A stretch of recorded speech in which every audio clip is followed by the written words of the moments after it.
ত্রিপুরার খোয়ায়ে প্রায় ৮ কোটি ৯ লক্ষ টাকার উন্নয়নমূলক প্রকল্পের উদ্বোধন করলেন মুখ্যমন্ত্রী মানিক সাহা। ত্রিপুরার খোয়াই জেলা প্রশাসনের উদ্যোগে খোয়াই টাউন হলে আয়োজিত অনুষ্ঠানে বিভিন্ন উন্নয়নমূলক প্রকল্পের উদ্বোধন করলেন ত্রিপুরার মুখ্যমন্ত্রী মানিক সাহা এবং বর্তমান ত্রিপুরা রাজ্য সরকারের সার্বিক উন্নয়নকে সর্বোচ্চ অগ্রাধিকার দিয়ে কাজ করছে দাবি করলেন মুখ্যমন্ত্রী।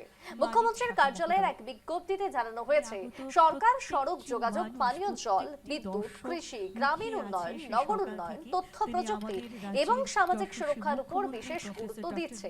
অনুষ্ঠানে বক্তব্য রাখতে গিয়ে মানিক সাহা বলেন, বর্তমান সরকার মানুষের কল্যাণের জন্য কাজ করে আসছে, কাজ করছে এবং কাজ চলছে ত্রিপুরা জুড়ে। একই সাথে সমাজ কল্যাণ, সমাজ শিক্ষা, গ্রামীণ উন্নয়ন, পানীয় জল, স্বাস্থ্য, নগর উন্নয়ন সহ বিভিন্ন দপ্তরের উদ্যোগে 7টি প্রকল্পের উদ্বোধন করা হয়।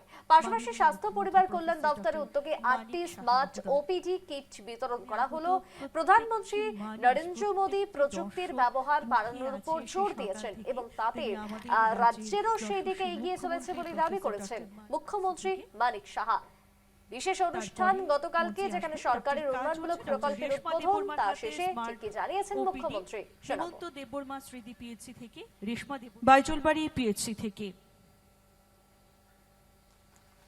ওপিডি কিট তুলে দেওয়া হবে। তুলে দিচ্ছেন আমাদের রাজ্যের মাননীয় মুখ্যমন্ত্রী প্রফেসর ডক্টর মানিক সাহা মহোদয়।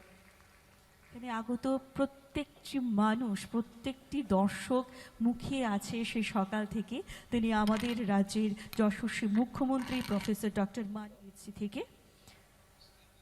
তারপরে মঞ্চে আসবেন ডক্টর কাজল, ডক্টর রেশমা দেববর্মার হাতে স্মার্ট ওপিডি, হেমন্ত দেববর্মা।